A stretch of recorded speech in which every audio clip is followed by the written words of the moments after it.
நம்ம நிறைய நியூஸ்ல கேள்விப்பட்டிருப்போம். இது மாதிரி வந்து அரசியல்வாதிகள்லாம் வந்து சாகும் வரை உண்ணாவிரதம் இருக்க போறோம் அப்படின்னு சொல்லுவாங்க. ஆனா இது வரைக்கும் அப்படி ஒரு சம்பவம் நடந்ததா எனக்கு தெரியல.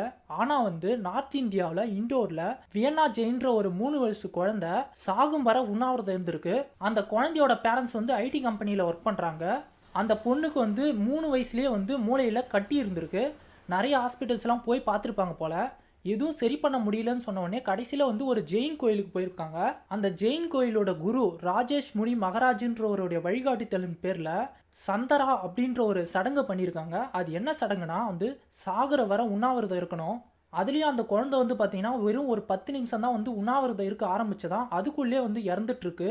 அதுக்காக வந்து கோல்டன் புக் ஆஃப் வேர்ல்ட் ரெக்கார்டில் ஒரு சர்டிஃபிகேட்டும் அந்த குழந்தைக்கு கொடுத்துருக்காங்க. இந்த சம்பவம் நிறைய மக்களோட அட்டென்ஷனை கெயின் பண்ணியிருக்கு. அதே மாதிரி இந்த சம்பவத்தை பற்றி நிறைய பேர் விவாதமும் பண்ணிட்டு இருக்காங்க. எது எப்படியோ அந்த குழந்தையோட ஃபேமிலி தான் வந்து ரொம்ப கஷ்டப்பட்டிருப்பாங்க.